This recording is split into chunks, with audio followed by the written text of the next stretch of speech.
on February 26, 1959.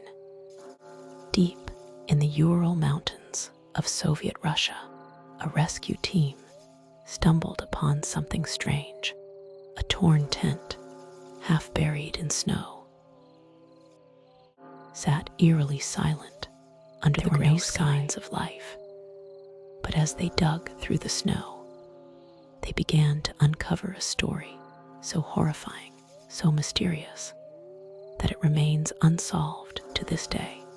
9 experienced hikers, all dead, some with crushed skulls, one with a missing tongue, most found half naked in the freezing cold. They had fled into the wilderness in the middle of the night, barefoot, terrified, and in silence. What happened on that mountain run from their only shelter into the jaws of death? This is the story of the Dyatlov Pass Incident, Part 1, The Hikers.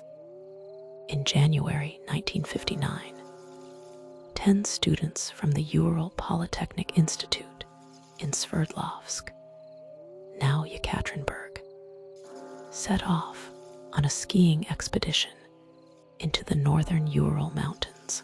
The journey was supposed to be a challenging but manageable adventure for this group of young, experienced hikers. Their leader was Igor Dyatlov, 23 years old, a passionate and disciplined engineering student. Along with him were Zinaida Kolmogorova, bright, cheerful, 22, Yuri Dorshenko, strong, brave, once fought off a bear, Lyudmila Dubinina, serious, tough, 20, Rustem Slobodin, athletic, calm, Yuri Krivonishenko, joker, fun-loving, Alexander Kolvatov, quiet and intelligent. Nikolai Thibox-Brignoles, the oldest, Semyon Solitaryov, a 38-year-old veteran who joined last minute. There was also Yuri Yudin, the 10th member, who turned back early due to illness. He would be the only one to survive. Before they left, the group took photos, wrote cheerful diary entries, and shared laughter. They were excited. They had no idea what fate awaited them. Part 2, Into the Ural Mountains. The group followed their planned route north as they moved deeper into the wilderness. The weather worsened. Temperatures dropped below 25 degrees Celsius. Winds howled. Snow fell heavily.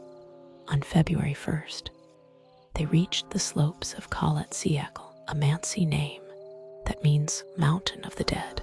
Instead of continuing to a forested area for shelter, they pitched their tent on an open slope, perhaps to stay on schedule or to test their limits.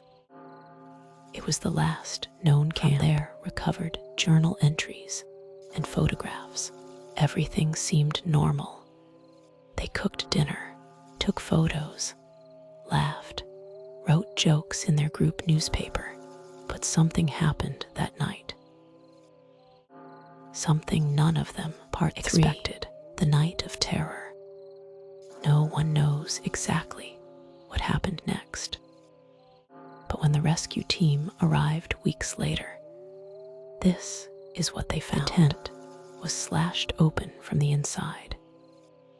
All belongings, boots, jackets, food were left inside. Footprints led away from the tent into the woods.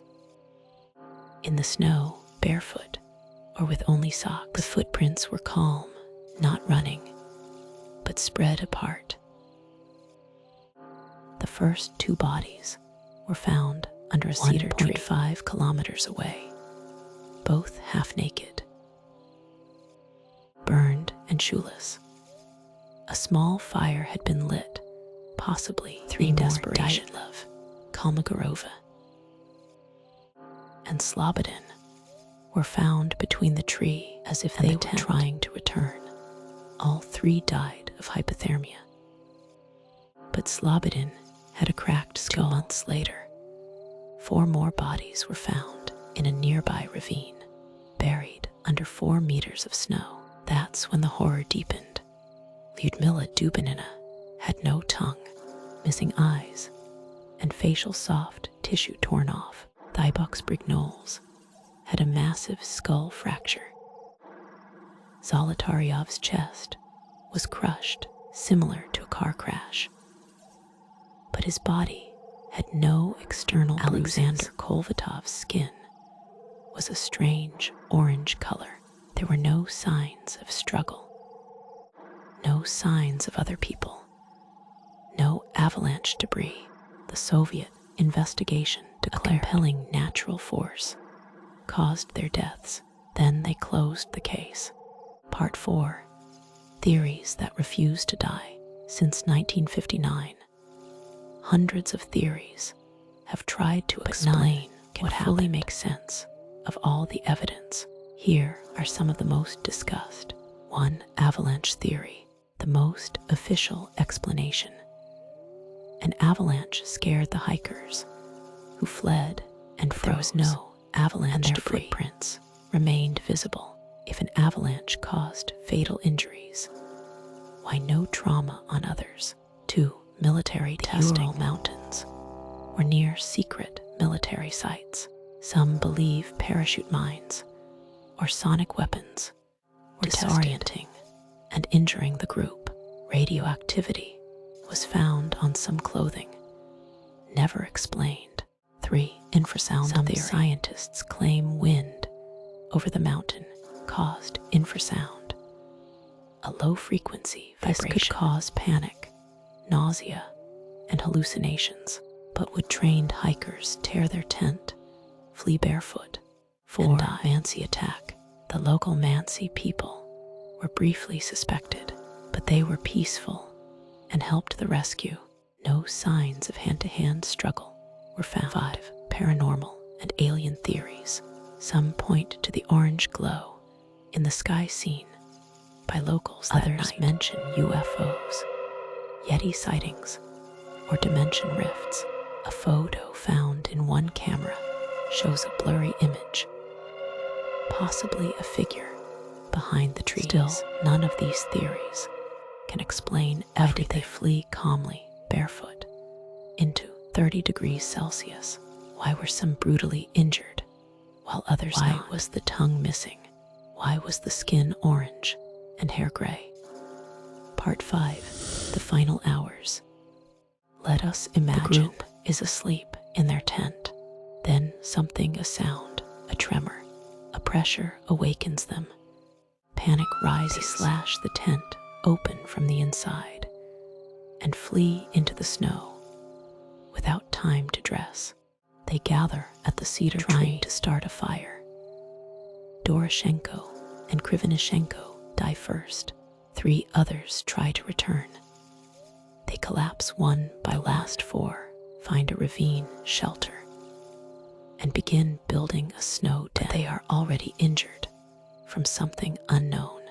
One by one, they freeze or succumb to their wounds, all alone in the dark, in the silence. No one saw what they saw. Epilogue. The case that won't rest, the Dyatlov Pass Incident, has become one of the most disturbing unsolved horror stories in history. In 2020, Russian authorities reopened the case, only to again say it was a natural cause. But the families never accepted that. Neither did the public's documentaries, films, and forums continue to debate what really happened. Was it science, the supernatural, or something in between? The mountain still stands, cold, silent, watch every winter. The snow falls over the place where 9 lives were lost. Some say if you go there, you can still hear whispers in the wind. And if you listen too long, you might not come back the same.